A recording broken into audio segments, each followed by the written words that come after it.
So I start. Yeah, you I say say, that. welcome to the facial recognition. facial comedy. recognition. You want to do a test Comedy. facial podcast. recognition comedy podcast. There we yes? go. Yeah. Facial recognition comedy podcast. Okay. Toy boat, toy boat, toy boat, toy boat, toy boat, toy boat, toy boat. We're keeping this. Yeah. We're recording, right? Yeah. Oh, sure. okay. Cut all this. And now. And action. Hello and welcome to the Facial Recognition Comedy Podcast. I'm Baron Vaughn. And I'm Fizza Dasani. And I'm Paula Viganalin. And I'm Zara Ali. Oh, she broke Welcome. the pattern. Sorry, I didn't know we were getting all theatrical with it, you know. I don't know. It just happened. Was that the pattern that Natural. happened? Yeah. Everything you do is contagious. Is that what it is? I'm very Yeah. theatrical. Baron It took is. his headphones off. We all took our headphones off. Yeah. Oh, hey. He's a We're all just married trendsetter. Yeah, People. that's right. Trends. You're trendsetter. Well, you're the most famous out of all of us in this Am I? room. So it's like we're just Oh. going to For emulate sure. everything that you do. I was on your Fame. Wikipedia page, and I was like, I can't. We put notes together. I was like, I can't put this in the notes. It takes too long. Oh, really? Yeah. My Took him wiki. Too many pages. That's That's too too many much credits, scrolling, man. I didn't even know I had a Wikipedia page. Yes, you do. Oh. It's you're very that prolific. famous. I Somebody Oh. else made your Wikipedia page. I'm a big fan of you on The internet Grace and Frankie. decided. Oh, yeah. See, that's what I'm talking about, people. Lily Tomlin's son right here. She said, yeah, Lily Tomlinson. Yeah. That's her real last name. The child of Lily Tomlin. That's right. The adopted child of a television mom, yes. Is it on Gracie and Frankie? Grace and Frankie, Grace yes. and Frankie, yeah. It's Netflix okay if you get the original. title Yeah, wrong. I don't Sorry, care. Grace and Frankie. I'm a big fan. No, it's not a good My- title. That's why you know people what? mess It's it not up. for our demographic, but my parents, I'm a big fan. my parents love that show. Everybody's parents love that show, and I feel like when I watch it, like I start relating too much to my parents, and I'm like, something's wrong here. Something. Oh, you don't want to see things from your parents' shoes? I just don't want. It's more of an acknowledgement within myself. Like, oh shit, I'm old now. Like I understand this thought process. You get to learn all the tricks from Fonda. Like That's true. Season 1 when she had like the string pulling her face back, and I was like, that's. Oh, look, yeah. this- Oh, I'm that's a sorry, I almost trick. knocked over Paula That's a V's water. I'm big, so excited. It's I'm a big so Hollywood excited. trick. She took Like, the not water my like, water. yeah. I'm like, she- yeah. Jane Fonda's holding her face back, but I'm hydrating. That's how I'm doing it. It's Don't the take same my thing. It's tricks true. from me. If you hydrate well, you ain't gonna need that Yeah. stuff in the. Yes. Have you I learned? learned Paula's her opening bottles my for bottle her. for me. Uh-oh. I have eczema. Have you learned Hollywood tricks from Jane Fonda? Or Definitely anyone else not. on set? No, no. Not. I mean, Hollywood tricks meanings what when you ask it. Well, aside from put tape to pull your wrinkles back and stuff. What other Hollywood? You know what? Something I actually, speaking of not wearing the headphones, there's a couple people on the show that don't watch the show. Oh. That's actually a tip for acting. If you get in a thing, don't watch it. Really? Well, that's Gets in easy your for a head lot too of much, artists, right? I think. Well, the reason is because 'Cause- it makes you think about how you look. That's like when we were listening to the podcast and then got too self-conscious about Yeah. it. Yes, it does make you self-conscious. Also, when I said I have eczema, I want to clarify it was on my hands. That's all. I love that was still on your mind. Can Yeah, someone because it open might have my been water bottle confusing. for me? Do you Thank all Just like the record your own sets? yes, Yes, I do. Audio or visual or both? sometimes both. Both, but audio usually. Mostly audio, yeah. Same. And yeah. now the question is, do we listen to it? I listen Oh, to that's a some. different thing. I listen to maybe half of that. Oh, that's a lot. I make a Right? notation on the recording. Yeah. Like I do a thumbs up system Oh, that's really? smart. or a meh. That's smart. How many H's does the meh have? Meh. I have to find a system because there's some that I have to I need to go back and check for a good tag or whatever, and I keep forgetting. I usually Yeah. grade mine like an A, B. If it's anything, would Very grade yours? Daisy of you. Very if it's brown. if it's a C or under, I just throw it out. I'm like, I'm Oh, not really? even gonna I'll listen to it once, just find out what went wrong, and then I'm like, all right, I'm over this. Do you delete them? I delete it if it's complete garbage. Like if the audience wasn't there, if I know what the mistake was, If it's not productive. if it's not productive. But I'll hold on to it if it is something crazy. If it's a crazy heckle that I didn't handle the right way, or something if it's something that I actually need to go. Out back. of Sounds the like there's a norm. lot of self-judgment. in Yeah. there. I mean, I'm very good at self-judging myself. That is She gives herself an A+ on that. On that, yes. Double plus. Got it. do you listen to yours or do you record still? I do. I record pretty much every set. Do I listen to them is a different answer, which is no. And that's not necessarily true. I do listen to them because I was going to say that complete garbage, I hate to be there is no spoon, but in a sense, there is no such thing as a bad set. There is the set where you don't achieve your goal, right? Yeah. Right. But sometimes it might mean that your goal for that set is different. I mean, this is like a retroactive kind of thing that I apply. If I didn't kill it the way I know a joke can work, or if there was a half-assed idea, then like, well, then maybe that's what I needed to experience this time, or I just needed to be able to say this out loud in front of people, even if they were staring at me, arms folded, hands, Yeah. heads working and fingers wagging. That's what happens, and that's what had to happen. So it's always a productive experience, but for Learning. Zara, it's like it might not be productive to live it again. Yeah. in the- yeah. you Like know, if by listening I to the recording. if I can learn anything additional from it, I'll hold on to it. If I'm not going to learn anything new, You don't need to from it, re-experience the It's like trauma. how Like, I deal alright. with men. If I yeah, can exactly. learn, It's like, do I need I'll to keep relive it for a little this? bit longer. Keep you know? it. I don't Good. want to hoard it. Yeah. I'm glad to be in it. Are you self-critical? Yes, incredibly self-critical. That's actually the problem that I continue to. I have this obsession with being original, and it's. I mean, it sounds cheesy to say, but it's like my note to myself is to make it plain, because what I'll do is I'll overwrite things because I'm trying so hard to be clever that I lose everyone and sometimes the point. I remember I had this joke. Do you know Mike Kaplan at all? Yeah. I've known Mike for, well, as long as I've been doing stand-up, which is 17 years. So I met him many years ago in Boston.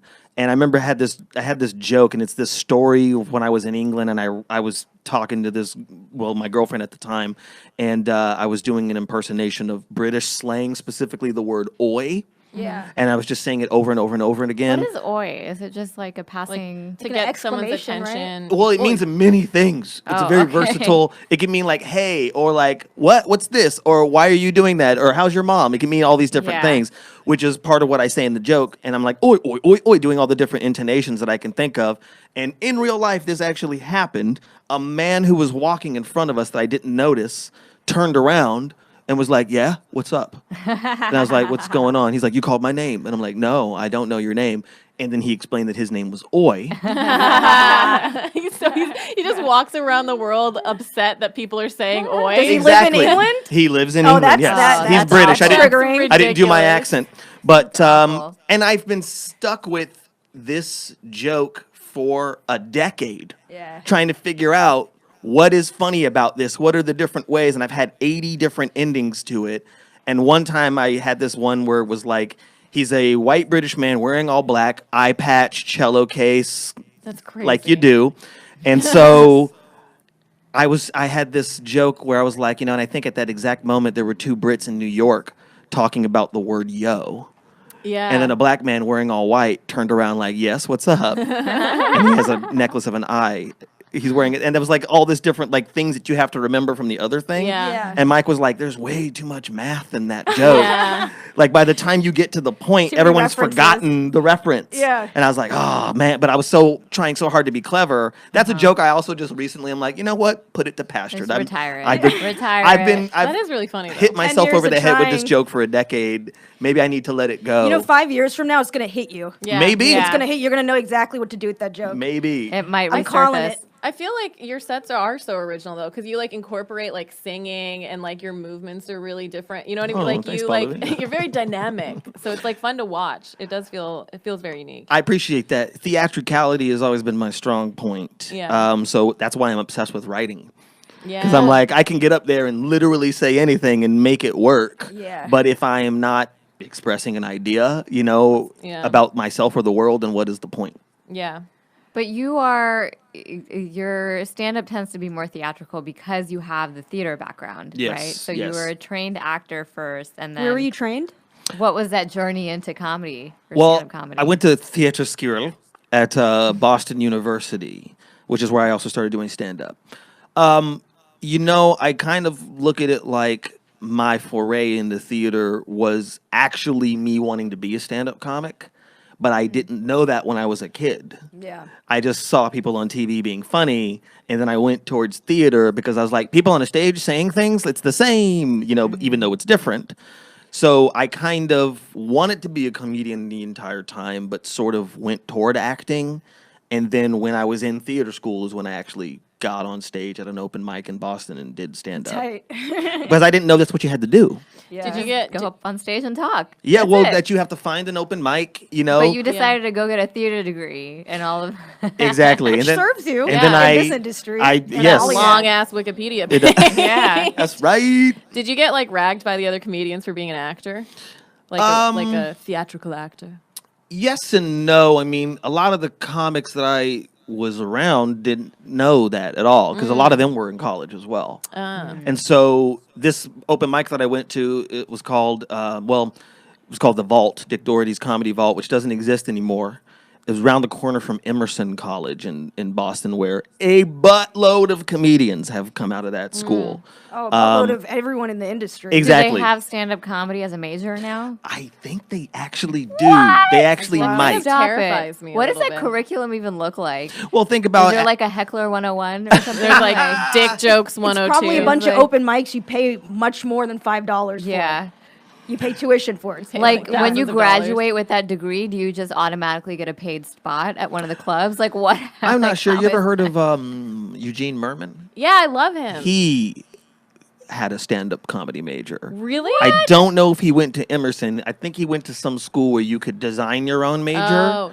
And Yeah, so one of my he friends is doing designed that a right now. stand-up comedy major in which I think he took like writing Right. classes and philosophy classes and then kind of combined that into one thing. I could see how writing and philosophy all fits into a stand-up major. He also does, actually he does, do he does like appreciate- Star Talk now too, right? With Neil deGrasse Tyson. Does and Eugene does? I thought he did. He's probably been on it. I don't know oh, if he's been on if it. he's Okay. like the yeah, official but he does, co-host. like Bob's Burgers and I everything. appreciate yes. being able to tailor your major specifically to one. Why is it one size fits all? You know, so I like that's really dope that he was able to do that. Absolutely. I mean, and that's kind of what my theater training was, Yeah. which is that, you know, I mean, there's a bunch of different ideas, if you will, schools of thought when it comes to acting, but all of them are just, all acting training is really Buddhism when it comes down to it.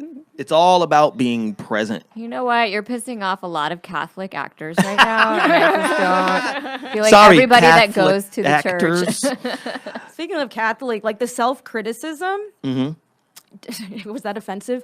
Do you feel like it's productive for you, or is it self-defeating? Well, both. It depends on the times that you have a handle on it or not. Yeah. Because sometimes the self-criticism runs you, and sometimes you can, if you will, detach yourself from it and kind of look at it with an objective eye. Because that self-critical voice is almost, I think about anxiety like anxiety is our creative self Yeah, it's that the we've turned into, maiden of creativity, and we've turned it into a weapon. yeah. To punish ourselves, you know. So it's kind of like we're sitting in bed having I'm slightly autobiographical, sitting in Yeah. bed having an anxious sort of thing where you're like, oh man, but if I do this, then this is gonna happen, and that's gonna happen, and that's gonna happen. If you put that on the page, that's good writing. Yeah. It's good situations, but instead it becomes this Well, the outlet, fantasy. it's like sort of a constructive outlet to put it into art. It is It's exactly sort of where, because you get it out. It's like anything, it's a vent. exactly. So go to therapy or put it on paper or both. You can do both. Well, do it's it all. that's recognizing that self-critical voice in oneself is to also recognize that anybody could have that voice. Yeah. So if you understand how it works for you, then it means that you understand how to create a person out of thin air that is a quote-unquote character if you're writing. Yeah. Or if you want to understand the motivations of somebody else in terms of doing a joke. Because sometimes that is like, what was this person? You know, you run into someone and they do it. I feel like there's a lot. That's what my oi joke is really about. Is I walked into a situation in which I have a little piece of information, Yeah. and so my anxious brain is the part of me that is trying to fill in the holes. That's what the joke is. What did I interrupt? What was this guy doing? Sort of thing. But I still have no idea. So, like, do you identify the anxiety as part of your voice? Yes. Yeah. Absolutely. Because it is my voice. It is the way that I think about things.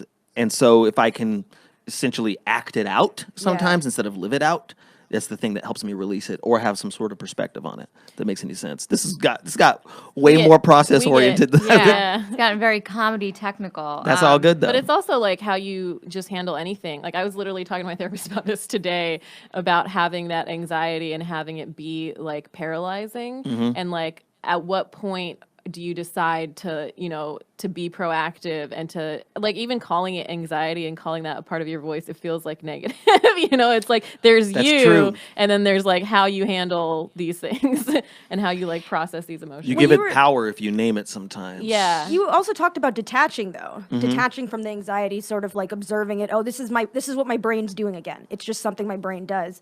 But that takes a level of self-awareness. How did you get there? What was your process? I mean, I'm not going to act like I'm there. Like it's just the place that I exist in. It's Very always, process oriented today. Yeah. What's going on? but it's always, it's just one of them days. Don't take it personal. But it's that thing is sort of it's a being able to not judge oneself, if you will, about whatever feeling you're experiencing, if that makes any sense. So it's sort of like, I mean, an old teacher of mine used to say, "Beware having emotions about your emotions," Yeah. which is a Judgment. big yes, because you get shame spiral. you feel shame. That's where Then I'm at. you feel mad at yourself that you tough. feel shame. Yeah. Then you're annoyed that you're mad that you are shamed. Then it becomes entertaining that you're annoyed that you're mad that you feel shame. Are you reading my Twitter feed right now? That's Exactly. You Like a just- It's thread. like the Russian doll of emotions. That's absolutely true. But that's what it's like. It's paralyzing because of that. Because you're just constantly thinking about thinking. And it puts more walls, if you will, layers between you and whatever you were feeling originally, whatever the core feeling is. Yeah. So, like, do you separate intellect and emotion? Yes and no.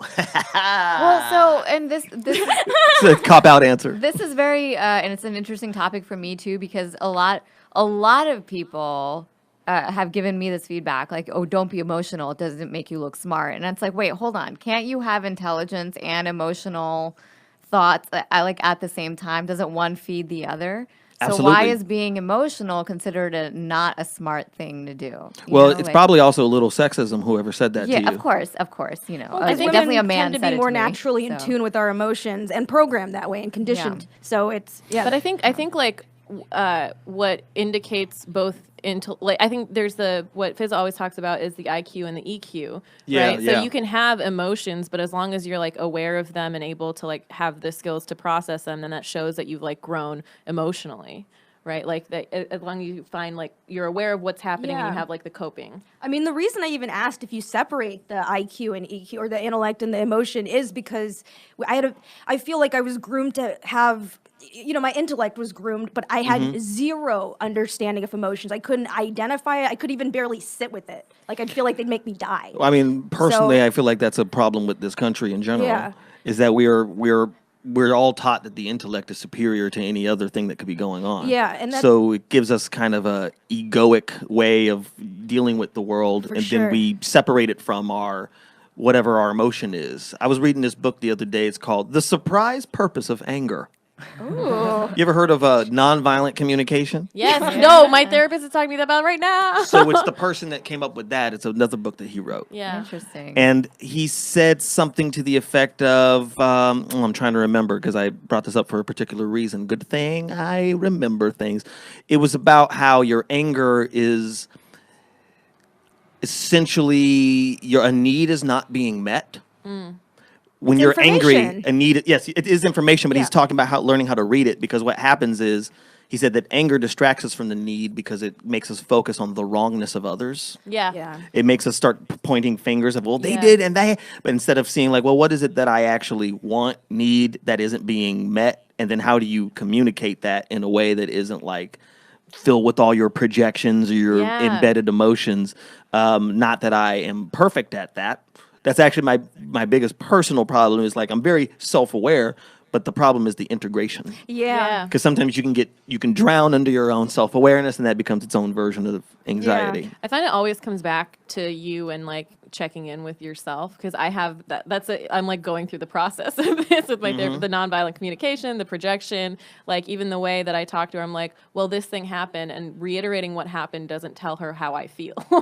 It's like it's completely detached from who I am. So like that's something that I think people in this country and people who seek accomplishment and external like need, they don't check in with themselves, and that's like that kind of stymies their accomplishments anyways. Very true. Like, as in making them their own worst enemy. Yeah, self-sabotage, not understanding how to. Well, that's what brought me into therapy. It was just like, why do I keep just breaking everything, like ruining everything? Like, why am I getting in my own way? That's what I felt like I was doing. And it was like, okay, all these, all this behavior. I mean, This dysfunctional coping. that was another big theater note was like, get out of your own way. Yeah. Like you're, out of the head, get out of your head, out of your head and into the space. Somebody used to say. I think being in your head sometimes like stifles your creativity too. It can. Like I've definitely been in like rooms where I'm in a room, I'm full of like people that I respect that are like amazing creative people, but I'm in my head, so I'm like, oh, maybe I don't belong here. Maybe I'm like, it's a little bit of the imposter syndrome too. Yeah. And that sets in. It's like, well, just go and be yourself. You're in the room for a reason. So like that's like my inside like conflict that I'm always having with myself. Like, all right, put all that stuff aside and just go and like be your creative self with these amazing creative people. And see what magic will ensue. And you got to also, because I did this literally last night, what you said. I was in a room with at a show, and I was like, ugh. I always still feel that. Yeah. And then the problem is forgiving yourself, if you will, when you do feel that. Not because there's judging always yourself or not judging yourself, yourself. having emotions about your emotions. Yeah. So then it's kind of like that thing where it's like, oh, aren't I an adult? Why do I feel this way? Why am I almost 40 and I still go monsters when I go to sleep? Well, it's like, it's not a flip of a switch, unfortunately. It's Yeah. such a process. It's such a gradual process, and that can be frustrating for result-oriented people. And you got to be gentle with yourself, and all of these things apply to art. I think also what Zara brought up was interesting too, because I think like the idea of like who deserves to be where and like people's worth. Like we have such strange perceptions, and they're ill-informed and they're ignorant, and we always like assume that we don't have the same worth as other people, but you like never know what anyone's going through. Absolutely. Or like how long, like I always see people in comedy, I'm like, oh, they're doing so great. Like, why am I not doing as great? Not like comparing myself to specific accomplishments, but in general, I'm like, I gotta hustle, I gotta whatever. And I'm 2.5 years in. Like, I'm like, I need to chill the fuck out. Well, it also stops you from taking stock. Yeah. Right? And seeing your own achievement to this point. And if you're comparing yourself to others all the enjoying time. the process. I have to sort of get out of that because it's a very self-destructive perspective for me. The competition, the scoring, the ranking. Like I found that I need to only compare myself to my past self. That to me, that's the only comparison that I can handle, I think. And also like, that's why I've also sort of never seen anyone as above or below me. So even when it comes to like, okay, this person's had this or this person hasn't had this, it doesn't even occur to me to rank. Maybe it's because, like, also, you know what? I'm going to take that back. I was conditioned that way, and it's become a very self-destructive pattern that I don't want to participate in, personally. It doesn't work for me. Interesting. It's kind of, I always think of these things like they're the demons, if you will. When people say, oh, I have my demons. Yeah. Or like possession in a sort of a weird way, where it's like these emotions, or these feelings, these ideas have almost like a control over you, as if a different person is inside of you making decisions and speaking sometimes. Not your rational self. But the irrational self, or the rash that you have. That Just is on your yourself. hands, though, right, Fizza? Yeah, just on my hand. Just I on just your want to hands. clarify. There you go, guys. there I you just want to go. clarify. I liked what you have said before about how, like, I'm not phrasing it right. I think you phrased it better about how we're all like the same, like entity, kind of. Oh, yeah. Like, I just think of all of everything that ever exists as one big ass organism.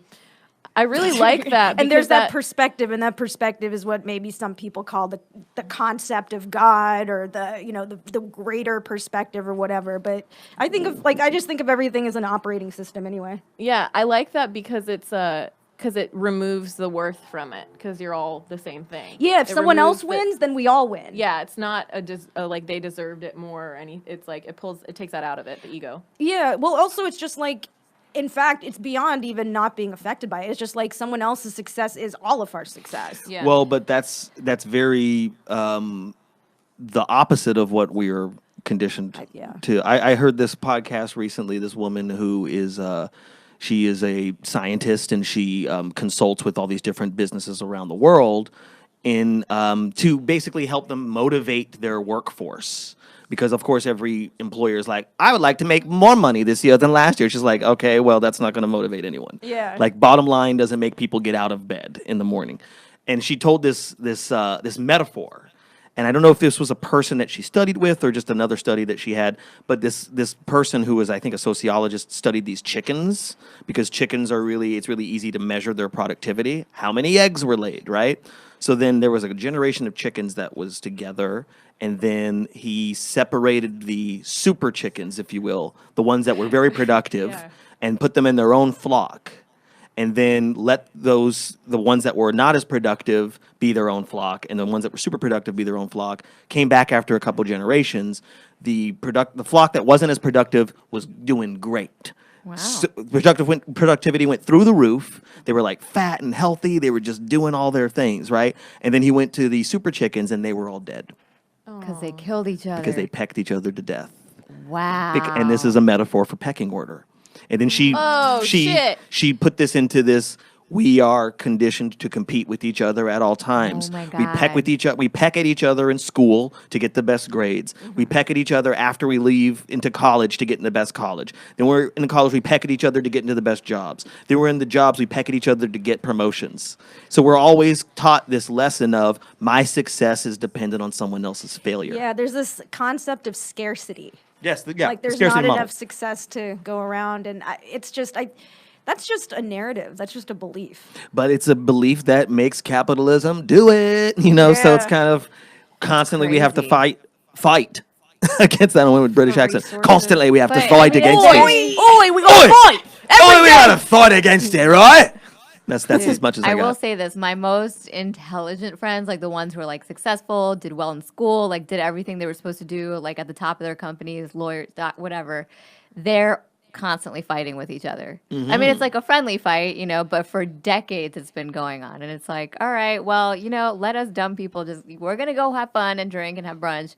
You guys figure out your drama. Is you that know? your Not dumb. is that your No. background is law? No. Okay, No, good. but it's like, there's always like this divide between like the very highly intellectuals and then like everybody else who just wants to like, all right, I'm done with work. I'm just going to have fun and like, Leave work at I don't know. yeah, work. leave work at home. And there's like, I always find like, that's just what I found. So I really relate to that, like that experiment with like the super chickens versus like the not as productive chickens. Like I have a different experience from my Caltech friends. I feel like, and it might be because we experienced like a lot of trauma together and that like bonded us closer, but I found that they were like very empathetic. Like I feel like maybe it's because they reached like a level of security within themselves where they didn't feel like they had to compete. I don't know. I mean, that's sort of, I think, what it comes down to. So, like, before, I think I was taught to motivate myself by the comparison and beating myself up. And that's the voice I internalized. That's why I'm also very self-critical and I'm trying to, like, work through it. But, like, I found now it's just better for me to be inspired. If I can be inspired, if I can find something that excites me, then to me, that's the best way I found to push myself at this point. I forget that we're supposed to do that with everything. Yeah. Like there are large parts of my life I realized today where I'm not super excited about it. And I was like, I just had an epiphany. I was like, what the fuck am I doing? Like what? Like with school, I'm getting my PhD right now at USC and it's not that I don't like it. It's that I don't have the right mentality about it. I'm always like scraping by and I'm always like feeling guilty about not getting enough work done. But I'm like, but I actually like the work. Like, why do I have this anxiety about it? Like, I should be excited and enthused, Well, it's because that anxiety maybe Yeah. has been taught to you as a work ethic. Yeah. As synonymous with work ethic. Yeah. Take two. Because that anxiety has been taught to be synonymous with work ethic. Wow, that's a beautiful way of saying it. Yeah, it's the first time I said it. Amazing. That is I feel like that's spot on because we're taught to be like the more stressed out you are, the more successful you are. You know, you must be doing well if you've got a lot of things on your If plate. you're not sleeping, if you're not taking care of yourself. Like, dude, no. And scientifically, that has been disproven. Yep. Right? But Because we're what is it? constant- Cortisol is the stress chemical? Yeah. It blocks your ability to remember things Yeah. and to learn things. Yeah. Yeah. So the fact that we have made education in general a stressful experience is the opposite of what should be happening. Yeah. All right. Well, it's like, are people even retaining information in school unless you're like, be in undergrad at least? I even haven't at work. retained Yeah. 80% of the stuff I crammed into my brain in college, like the day before finals. I don't remember any of that shit. I aced the final, but I don't remember shit. Whereas Yeah. if you were You know? excited All I- about the material, then that would be a different Then you thing. remember, yes. All I learned was that like I can do it. I'm like all I learned was like I can fucking do whatever I need to fucking do. Yeah. Well, I can't even do it anymore. I don't think I have the mental capacity or the attention span now to like cram that amount of information into my mind and be quizzed on it the next day. But like you- I I think- can't. I don't think I Well, can. the I, next I have day, like yeah. a core belief that everybody can learn anything given the amount of time that they need or like the learning tools. Yeah. I mean, I think the mind's flexible, and in any circumstance, I think you'll figure out what to do, what you need to do. Well, I also think that like it depends on what you think learning is. Yeah. I remember when I was in England, just to bring that back from that Oi story, we had this teacher who he just said this as an aside, and I never even had considered this because I grew up in the States and had no other experience of education, where he was talking about the tutor system versus the professor system. And he was saying something about like how British universities are like tutor system, which is more Roman, and then American universities are the professor system, which is more German, which is that a person gets up and professes to say, Yeah. these are the pieces of knowledge you need to know. Now that I've told them to you, prove to me that you understand it, as opposed to the tutor system in which they're always asking you questions. Yeah. It's you're going to figure out what you want to do, and then I'm going to come and poke holes in it so you can learn how to defend your Yeah. thing and kind of have your own perspective, if you will. That's oh God, I love that. That's like in India, like I had to tutor my cousins when I would go back. They're like, "You're the science one. Teach them photosynthesis." And You're like, the science one. So like they would have me like help the like younger kids. You were the science one in your family, also. Well, and my mom's side is Yeah. like wild, but my dad's side is like I'm the Punjabi least Everyone's science. science No, one. Cindy. Cindy. The Cindy side, my cousin's a race car driver. The other, I don't know what half of them are doing, but so they had like wild. So like I would go and teach them the thing, and they were like, "No, we have to memorize the sentences. You're not teaching us the sentences. You're teaching us the concept." And that's the And to me, the concept's way more important. yeah, of course, that's learning. Unless your whole system is based on testing, though. Yeah. Yeah, which it is. Like it's cutthroat there. To Our get system into is the- based on testing too. Yes, it Our is. No education's- child left behind. Yeah. The worst idea Yeah. of the last 100 years. I can like for me to remember concepts like photosynthesis, like I have like a hazy memory, but like I have to go to Wikipedia or I have to Google it. I literally have to Google things that I learned that I aced on tests, but I just don't. But that's just remember how them. memory that's works. why- You can't maintain that number of Exactly. concepts in your mind, and Yeah. it's been years since then. Yeah. So why would you be expected to? I was going to say that's why I really appreciate when majors are tailored to the individual, because it just you're learning about stuff you're excited about. Did you hear about this? Man, I think it's Finland, maybe? They're doing this crazy experiment with what is their version of high school. It might just be called high school. I don't know anyone from Finland. In which they essentially create, I forget what the name of it is, but it's sort of like field of interest sort of study, where it's instead of like, oh, you're going into your junior or senior year and you're still studying math, English, whatever the heck. It's like you choose a course called shopkeeper. And so they teach you all the different... like apprenticeship almost. Yes, and they teach you like how... They teach you math, they teach you, like how to... basically like ring things up, how to run a store, how to have like these personal skills of how to deal with not only customers but vendors and stuff like that. So you kind of pick an area of study, and then they teach you all the different things you need to know to do that. And then the kids who, if you will, they didn't know they needed to know math this well. Yeah. But now that it's kind of has almost an autobiographical, I mean, that's what we do with stand-up. Yeah. Anything that's happened to us in an autobiographical sense sticks with us Yeah. But when it's about regurgitation, it's gone. Yeah. Unless you have some sort of autobiographical reason to remember that Yeah. information. Well, you have practical experience for it. So that apprenticeship kind of, I guess, method would be helpful, right? So at least people realize, like, oh, this is what I need math for. Yeah. This is why I need to be nicer to people because Yes. you know, it could affect my money and how I pay my bills and all of that. Do they do like multiple? You take multiple field of interest classes, or is it like your niche in one? I forget how it works, but I think it actually is geared to sort of help them get ready to pick what job it is that they want to do. So they're exposed to like a number of them. And you can, That's you good. can kind of switch around, I think, Yeah. and then study something that you didn't think you would be Yeah. interested in. Oh, astronaut. Now I'm going to need to know all these different things to lead towards that path. But I think it's a really fascinating thing. It's less about the one size fits all. Yeah. And we shit on apprenticeships and vocational schools and all that stuff for some weird What's the reason. most efficient It education? really is. I don't know why we just go like, no, you have to People prove make it. money. I Those people actually- make real money. I- and they're actually- covered by unions and all of that too. But they so- actually don't make as much money. Like, so I was talking to my roommate about like debt, like student debt, and the people who have, like just a little bit amount of debt are able and go to like college are able to like they're the ones who don't pay it off as much. But the people who have a lot of debt end up getting these like bigger jobs with like med school, like whatever, pay it off. So like the vocational people, those people kind of fall under like they're not earning as much. They don't have as much earning power, so they're the ones that like struggle with it as well. Yeah. So I think like it's good solid jobs that like people need to have filled, but I don't think they actually earn as much as, you know, the Well, I wonder higher, if it was more unfortunately. normalized, if that would be different. Yeah. Because that still kind of speaks to hiring practices. Because people are more likely to hire someone that has a degree in the Right. thing than someone who's worked at the company the whole time Yeah. and really knows how it works Yeah. for some reason. That Yeah. experience is different than, oh, but they went to this Ivy League school, so I trust them more for some Yeah. reason. I always think of Ivy League schools as brand names. They are. They are. They're 100%. They definitely it's are. your network.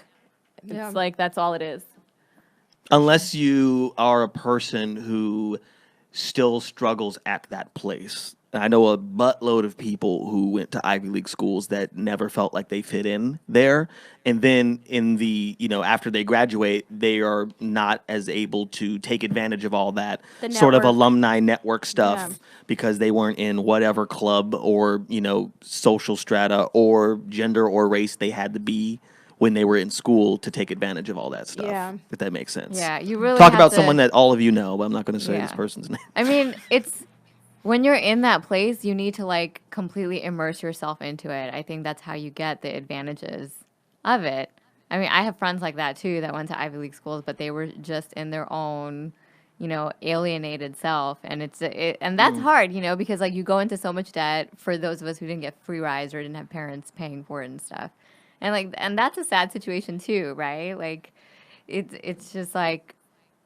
It goes back to our previous discussion where it's like, just get out of your head. Stop, get out of your head and go do the thing. And Like that's a enjoy hard- where you're at. Hard thing. Like even Yeah. like going to theater school, it's only in the last 10 years that I've only started to understand what it is I learned in theater school because I was freaking 18. Yeah. So it's Right. kind of like, hey, 18-year-old, here's the most complex characters ever written. Figure it out. Tennessee Williams did. Now it's your turn. Like, I don't have any life experience. Yeah. So it's like, that's what's weird about. It's so hard to relate to Tennessee Williams at 18.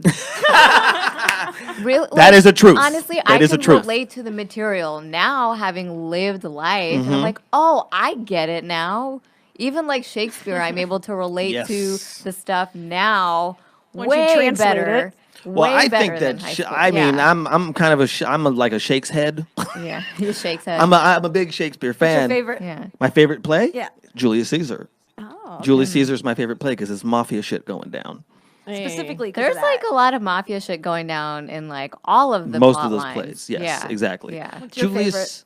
I mean, I like A Midsummer Night's Dream. I like. like it this- magical? Yeah, I like the magical stuff.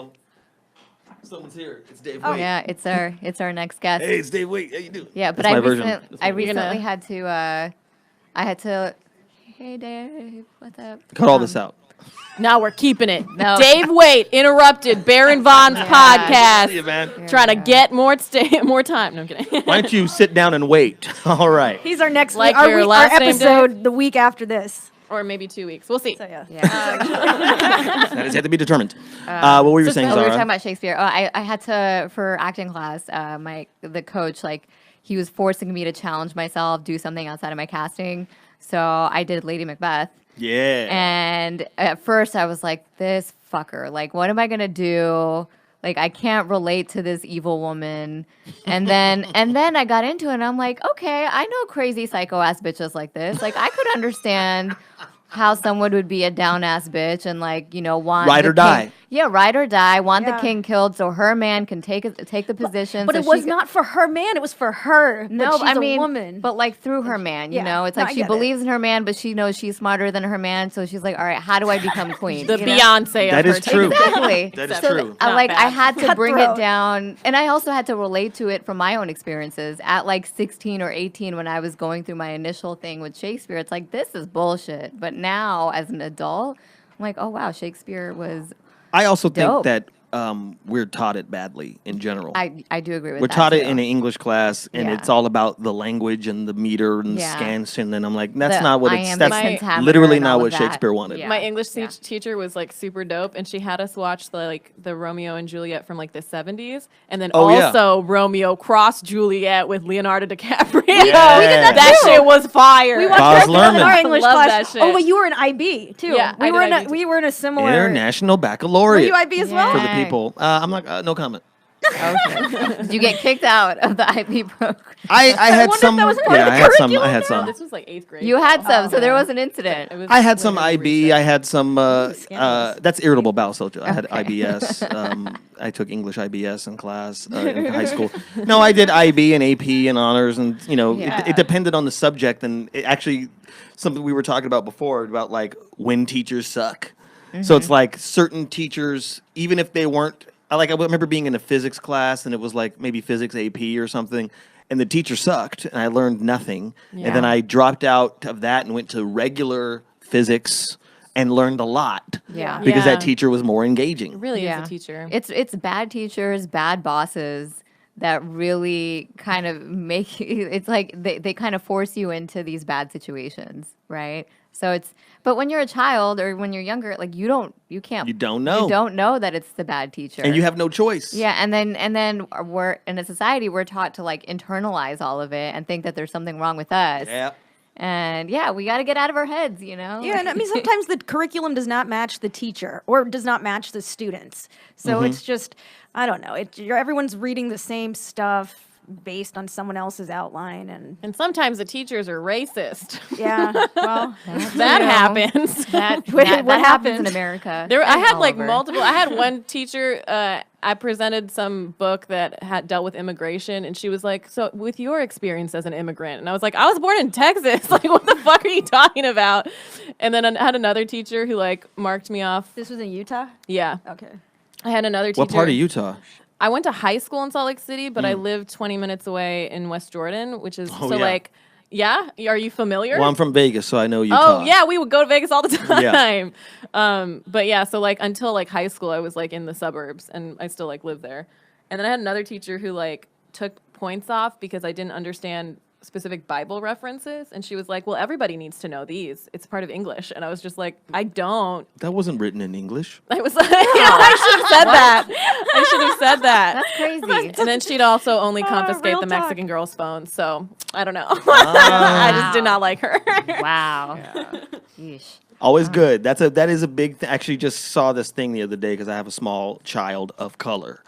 And You're a father? I am a father. Yeah. Ooh, we should talk about your father finding story. My as well. father finding. But you can talk about your kid. Well, I mean, they're kind of combined in a sort of a way. I'm still trying to figure out how to talk about this on stage. Even How old's your child? he's 18 months old. 18 months. Yes, so That's he's a cute age. He's fresh. incredibly cute. But also, That's a new ass baby. He's no, he started because he can run around He's and almost jump. toddler. He's almost and, at No, he toddler. is a toddler. Or at 18 months, they're considered toddlers. I think it has to do with I mean, the their word mobility? toddler is about how they walk. The mobility, right? Yes, okay. and he walked early. Like he walked at like 9 months. Whoa. Yes, apparently That's that's very very early. early. Some kids don't walk until they're 18 You better months. watch out. He might be running away soon. No, he's very, very physical. He's very connected to his body. Yeah. But I just Rianne and my wife sent me this thing about when it is that kids learn racism. And I was like, what? Like, there's been a study, and it's pretty damn young. And I was like, how young? I think it's as young as 2 or 3. Wow. Is when they start to exhibit racial preferences. That's when you get your dolls and stuff, and all of you get your toys. You see colors on TV and stuff. and just interacting with people. But it's also like at the age that they're allowed to that they start walking and stuff, they have to like tribalistically, you have to like be worried so if they see someone outside the tribe, they have to like know to come back to you. Absolutely. Right? Absolutely. Yeah. That's a good point. Tribalistically. That was my nickname in high school. That's Tribalistic. Was it really? No. I just like the way it sounds. I like that the was way it sounds. almost Childish Gambino's name. Yeah, You never know. yeah. He's adultish. I'm now. sure someone got that on the Wu-Tang that's what I generator, was saying. name generator. No, yeah. he did get that on the Wu-Tang generation. Tribalistic? No, Tribe- Childish Gambino. Yeah. Oh, yeah, that's That's where a he true got story. it from. But I'm Yeah. saying someone else got tribalistic. Yeah. That sounds like a Wu-Tang. No, there'd be another word. It'd be like, tribalistic jelly or something like I that. actually got my name from the Wu-Tang name generator. I got Is it it too. Dasani? Fizza Dasani. Oh, Fizza. my legal name, my birth name. I'm shaking my head no for the listeners. I Wait, do want to know. can we talk about his dad? Yeah, the father finding. Oh yeah, story. no, I've met my dad a couple years ago. I'm 38. At the age of 36, I met him in New Mexico, which is where I was born, which is where he lives. I actually made a little documentary about it. So if anybody has Amazon Prime, Yay. it's up there. It's called Fatherless, and it's our TV doc, so it's like 44 minutes long. Come on, go watch it. But the whole point of it was that, like, I am the fatherless black child, right? This is a trope, a stereotype, but I also am nothing like what I have been told I'm supposed to be like. So it was a combination of wanting to break those assumptions that people project, but then also, in a way, own the title at the same time. Like, this is what has happened to me. And from a personal perspective, like it's very Hollywood. I had to like make a project to force myself to do something that is actually for my soul. Because I wouldn't have done it if someone who was paying me money wasn't like, where is it? We need it. But then you have to force this like emotionally grueling thing on yourself, Yes, right? Because yes. you're dealing with abandonment and like all this stuff, and you're probably triggered to like, your childhood and a lot of that too. Well, right? a lot of that has happened post the meeting. Because Wow, in a okay. sense, I was kind of deer in headlights because I was, as an old teacher of mine used to say, I was feeling so many things that they canceled each other out. So I was like, It's like the Burns thing. which Burns On The thing? Simpsons, they had Never heard of it. It's a great show. They had Mr. Burns go in for a checkup, and they're like, "You have everything," so they're all just canceling each other. It's like fitting all these bugs through a door. Great joke, of course. But yeah, it was like that, where it was kind of like, and if you watch it when I meet him, I'm very present is the only way I can put it, because I was thinking about, what am I going to feel? What am I going to think? What am I going to, and then suddenly he's walking at me and I'm just like, okay, just look him in the face and talk. But I was kind of, fumbling around That's great that the external pressure of the documentary pushed you to get sort of something that was so healing. yeah. And then the majority of the healing has happened after that. Like, as well as the trigger stuff, as well as learning the things that I actually am angry about that I thought I did not care about, and things that have come up that, and also just the idea of like, now I care about this person. So like, now I want to know what he's doing or talk to this person. We still are at this level where we're still kind of at a, how's the weather sort of a conversational You're like level. getting to know each other. Yeah. And, Ease into it. I'm living my own life. He's living his own life. So it's sort of like we're catching up. But And it's, how long after was this reunion, essentially? what do you mean, how long after? Well, I mean, when did he leave? Had you ever met him No, before? I never met him. Okay. He left before I was born. Wow. So my mother, the story that I got, and this is kind of part of the reason I made this documentary too, was to finally find out what happened, because as you would expect, this was incredibly painful for my mom. Yeah. So she never talked about it ever, but that also trickled into never talking about the past Yeah. ever. To the extent where I don't know where my mom was from. Like, I didn't know where she was born. Stuff like that. She actually didn't find out where she was born until she was older, because she just made this assumption. And then my grandmother was like, "No, you were born in New Mexico." She thought she was born in a military base in Germany, So this because is that a was historical behavior that's passed down between generations. exactly. So it's like we didn't talk about the past so much that I Because you didn't even know we didn't weren't talk about talking your about feelings, right? 'Cause We didn't talk about our You don't want to feelings. talk about the past because the past was bad and it was sad, and let's not talk about that because feelings will come up. And that's So, the language, was to just avoid Yeah. what's painful. Yeah. Yeah. And so that I had rode that horse for as long as it could gallop, and it was time to. When did you break the cycle? When did I break the cycle? I don't know if it's one moment. Yeah. You know, it's kind of an ongoing thing where it's like, because I'm still figuring out which pieces of me are still stuck in the cycle. Yeah. And which pieces of me are all twisted up and mangled because they were in the cycle. You know, like it being literally a laundry cycle where you pull out the socks and they're like wrapped around the pants, and you're like, oh goodness, that's my self-worth and my shame. Just Tied kind together, of yeah. So I got to unravel those and then put them in the damn dryer and hope I have enough quarters. I love hope you didn't lose a analogies. sock. Yeah, exactly. I don't know what this metaphor means Oh anymore. wait, which one's the sock, the word, or the?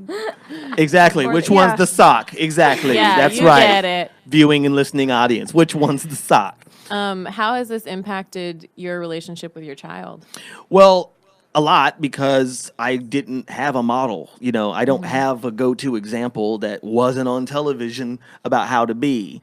But clearly, you know, any TV show is resolving whatever problem there is in 30 minutes. So I'm like, yeah, I'm just like, when he has a problem, I mean, all right, when we get to the second act, kid. What did Bob I mean, Saget do? you did it. You did it in 44. So Yeah, yes, exactly.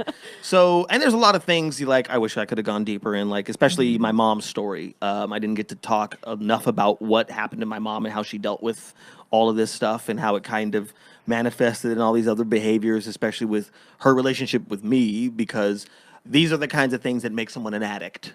And I'll leave it at that. Oh yeah. is she Yeah. opening up more to you now that you've met him? Oh, well, my mom and I kind of, when I was in college, we had a come to Jesus moment, you could say, in which she approached her sobriety, and she's been sober since. And then I was in a theater class. I had an acting exercise that made me switch how I felt about my mom. Oh wow. I'll tell you if you want to know. This is a really Yeah. intense thing. You had a breakthrough in acting class. Yeah, That is so- the most Hollywood thing I've ever heard. Thanks, I But guess. also, I've said this too, and someone's like, "Wow, you are now consumed by Hollywood." But not a Hollywood acting class, a theater school Boston. acting Yeah. class, Yeah. okay? Yeah. So there's this guy. This is how theater school this is. There's this guy's name's Augusto Boal, No. all right? He's a Brazilian theater performer, and he wrote a book called Theater of the Oppressed, which I highly recommend. It'll apply no matter what. What this dude did was travel around Brazil into communities in which they were experiencing a lot of oppression. Then he would get a bunch of different people in that community, interview them about their lives, and create a piece of theater with those people about what they were experiencing, and was so successful at that he was actually exiled from the country of Brazil. So, yeah. There's also that documentary where he Augusto Boal? No. There's a different guy who made a documentary in like the Philippines or something where there were these like there was a lot of like genocide and stuff, and he made the killers reenact their murder. What is it? Oh, yeah. I haven't heard of that. That's similar, like to recreate the emotion and the pain and like Yeah, and it's kind of like reconsider- a psycho, almost like a psychotherapy kind Yeah. of thing. Oh, it was done as therapy, not entertainment. No, this was a documentary, but it Okay. was to like make the killers, the executioners view, because they had to like reenact the murders that they committed. and like to view it from the victim's perspective. Now, that's Yeah. exactly what this happened in this theater class. Yeah. We were lined up in 2 lines Yeah. across from each other. I was in the line that was being instructed. So she was like, look at the person across from you. Imagine a time that you were oppressed. And I thought of a experience with my mom in which we got into a big fist fight when I was a kid. And so I was looking at this person and was putting my mother onto her. And then our teacher said, now reenact the body. Reenact physically how you felt in that moment. And so this person staying, and I started to kind of shrink and like cover my face.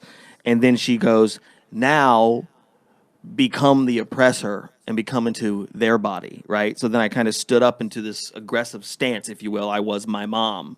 And it was the first time that I realized, I just had this thought when I got into her body, which was, she's afraid. And it had never, ever Wow.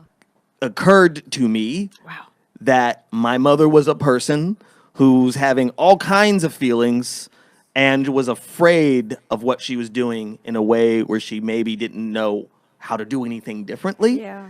And so it kind of That's huge. started this opening of, You because I had like empathy. written off my You mom. finally had empathy for your mom. That's exactly what the whole point of that Yeah. was. And Yeah. so I had, kind of put her in a drawer, if you will, emotionally. And in this moment, I was like, oh my goodness, like she has been through a lot. And it sort of started her and I talking. At the same time, she was becoming sober. And it started her and I talking in a new way. And then my great-grandfather died, and that was hilarious, but not really. What is happening? My great-grandfather died. This is the man who my great-grandparents raised me until my mom came and got me when I was 6. She had to finish college. She was 19 when she had me. And then she came and got me. We lived in New Mexico for 1 year, then moved to Las Vegas, Nevada. Anyway, my sophomore year of college, my great-grandfather dies. My mother calls me to tell me he's dead and there's already been a funeral. And I was like, what are you talking about? She's like, I found out because a family friend called to find out why we weren't there, which started to open up all this weird stuff between my grandmother and her brother, which I did not know. And that's why when my grandfather died, his son, Uncle You. Charles, who is no longer with us, went and had a funeral and sold things from the house and never called his own sister, my grandmother. Wow. And that started to open up all this weird crap Family that's in the shit, family man. that no Wow. one talks about. And stuff that I think about now, but my grandmother and her brother are both dead. So all I have is like, psychics. Man, much that's crazy so stuff. much stuff. I'm so glad we could get into this at the end of the Wow. podcast. Yeah, I know. It's at the end. Wait, can I we? only said you because you pointed at yourself, and I was trying to understand who was who. And also, I have eczema in my hand. Just I had to Never heard let that. you know. Never heard that. Okay, so we do have to wrap up, but Yeah. this is super feel like fascinating, we and now have I'm to going to watch your get you back. documentary. Yeah, we got to get you back. We got to get you back on here because this is you've now uncovered the soap opera that is the Vaughn family. I know. That is my life. Yeah, and I feel like It's like a telenovela. Can we get Yeah. a family tree? No, because I fair. don't even have one. Like, I Yeah. don't know who is related to. Like, I went to Des Moines to do comedy, and my grandfather, my mother's father, lived in Des Moines, and I hadn't talked to this dude I hadn't seen him since I was like 8. And I went. This was a couple years ago. I went to Des Moines, and I was in the middle of the show. I was like, "Hey, is my grandfather here?" And there was no response. I'm like, I don't know. Maybe he saw my name on a poster and then came. And then after the show, I called my mom. I'm like, yeah, where's granddad live? She's like, oh, he's dead. He died like 2 months ago. I'm like, Oh, shit. thanks for telling me. my gosh. And that's how my family works. Do. That's how my family works. Sing We're a it. bunch of keeping secrets kind of jerks. And that's how my family works. I like Squat this out. tune. All right, awesome. Facial recognition. Where can we find you? Wait. I want one more thing. New Negroes. Yes. I'm so excited. I saw the Congratulations. trailer. It's amazing. Oh, it thanks. looks so like dope and like incorporates so many different like media. Okay, please tell our fans how, Mm-hmm. like what this is because I can't even. Like, it's on Comedy Central. Yes. They can watch Open- Well, it. I'll try Open to Mike keep Eagle. it. I'll try to keep it brief, but not so brief. I'll try to keep it brief, but not boxers. It's a show that I started many, many years ago. Actually, I think the first time I did it was at the Bridgetown Comedy Festival, which no longer exists. And so, what the show is a collection of black talent, and the point of it is to show not only how much black talent that there is, but the range of perspectives that black people have amongst themselves, kind of like what you're doing here with facial Yeah. recognition. Wow, that resonates. Exactly. So it's sort of like, not a monolith, kind of a thing. And so Mike and I, Open Mike Eagle's my co-host. We kind of have a theme for every episode in which we kind of unpack almost in a vaudeville style way 3 comics, and then at the end of every episode, Mike has composed an original rap song with a guest that also stands on whatever the theme was. And the title comes from a book from the Harlem Renaissance, which was a collection of writers, poets, musicians, essays of black people at that time, essentially talking to, they were like a nexus, if you will. Yeah. Perceptions of black people were changing, and I think that we're in that exact sort of place again. The stories about black people became louder than the stories black people were telling, and so that's kind of flipping in this sort of way, and that's sort of what I'm standing on to do, except silly. Really, really silly. It's so cool. The trailer looks so dope. I'm really excited. Thank you. for Yeah, it. congratulations. Yeah. Appreciate That's it. amazing. Everybody watch. So where can everyone who's listening find you online? Well, I'm at baronvaughn.com. The website has not been updated in 2 years. You're welcome. Mine's On the Twitter and the Facebook, the Twitter and the Instagram, which is owned by Facebook, and my handle is BARVONBLAQ. That's Bar Vaughn Black with a Q. Follow me, and I will probably not post much. And we're Facial Recognition Comedy. FacialRecognitionComedy.com has a link to all our socials. Instagram, Facial Recognition Comedy. Same thing on Facebook, Facial Rec Comedy on Twitter. And I'm Fizza Dasani, at Fizza Dasani everywhere. FIZAADOSANI. I'm Paula Viganalin. That's PALLAVIGUNALAN. That's my website, my Instagram, my Twitter, my Facebook. And I'm Zara Ali. You can find me on all social medias and online as Really Zara. Zara is spelled ZAHRA. And we have a show the second Sunday of every month at Westside Comedy Theater at 9 p.m. We're coming back to New York. Yay! May 31st at 11:30 p.m. at New York Comedy Club at the Gramercy location. And we're also coming back to Irvine Improv July 23rd at glad 8 you knew p.m. that. Yeah, I was like- July I got 23rd it. at 8 p.m. I got it, looking you guys. up. I Tuesday, got it. July 23rd, Irvine Improv. So anyone we know in Orange County, San Diego, and the area, come by. And we have our show, our second Sunday, as you mentioned, is April 14th, 9 p.m. Westside Comedy. So I think this comes out before that, I right? think so. I don't know, man. All right. Well, if it doesn't, then it was probably a good Freaking show. Just come. Should have been there. Thank you, Baron. Oh, can you You're close welcome. us out? What's the song you were singing? Oh, which one? My family. Or close us out with however I you definitely want. don't remember how it goes. Well, you Zizu. Well, I don't know what to do. I just Put him on the spot. squaz out, what I do say. Oh yeah. Okay, got weird.